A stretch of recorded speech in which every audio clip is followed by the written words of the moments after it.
Schedules are prepared, and this year has been a particularly brutal one for fans. Dozens of shows have been axed, and the rise of international streaming means more of them are familiar to UK viewers than ever before. But there's been a new trend. Social media has been ablaze with campaigns to save fan favourites, with one in particular, Fox's fantasy cop show Lucifer, making the most enormous din online. Amazon and Netflix take note. Here's the problem. 3 shows sum up the state of the industry. Number 1, Brooklyn Nine-Nine, a police comedy. Critically popular, the audience figures were soft but not awful. But Fox wanted to make room for live sport, something that people actually watch with adverts, not on a box set 6 months later. But happy ending. After a short but vociferous celebrity fan campaign, another network, NBC, snapped up the show.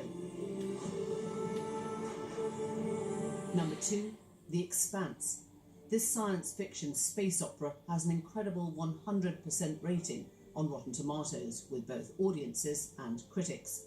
But again, the channel putting it out, Sci-Fi, didn't own the streaming rights. They weren't making enough money on the deal, so they scrapped their best show.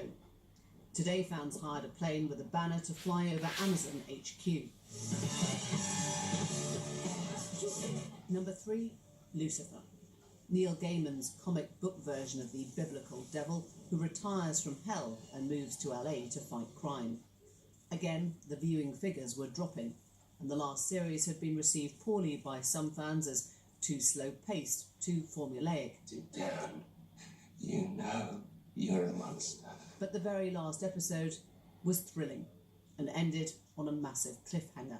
Lucifer. Almost daring the network, Fox again, to cancel them. Lucifer. Which they did. Football once again getting the blame, plus again rights, this time owned by DC Comics and Warner Disney. The incoming owners of Fox own Marvel, their superhero rivals. Well, the campaign to save Lucifer has been growing, and the charge is being led by the show's Welsh superstar Tom Ellis, who more traditional viewers may remember in his BBC days from the sitcom Miranda. He joins us now from Los Angeles, and in response to what we know is his huge fan base in America, we're welcoming for the first time our viewers who are watching this live streamed through YouTube. Thank you for joining us too. Tom Ellis, it's great to have you. Just talk us through this response from fans. It sounds overwhelming. Hi, Emily. Yeah, I mean, the weird thing is I'm back in LA now because of the response. I was a bit sort of crushed when we heard the news, and I didn't really know what to do with it. And then when the news broke, I was absolutely bowled over by the response, and it's continued. It's not been like a one-off thing.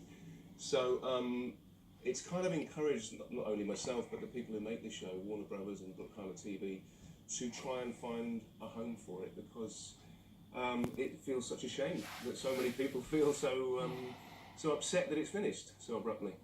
Do you sense that Fox is shifting, that the networks are listening to this power? I mean, it's a difficult one, Emily. At the core of all of these decisions, it's business, and if a show isn't doing the right business for a network, then they've every right to cancel it. And I think it's very easy for people to turn their attention towards Fox and have a go at them. But I'd like to thank Fox for 3 years of having a great opportunity to do this show. It just obviously didn't make sense for them to continue doing it for whatever reason. But unfortunately, the people that get left out in that equation are the fans. And why do you think they're out of sync? I mean, why do you think the network is out of sync with what fans and viewers, are actually saying? Well, like you said in the opening VT, TV's changed a lot, and network TV over here is very much locked in to what it was, and they rely on the Nielsen ratings to let them know who's watching and when, so that they can, create the advertising space, and that's ultimately what the business model is. What that doesn't encompass on the ratings is passion.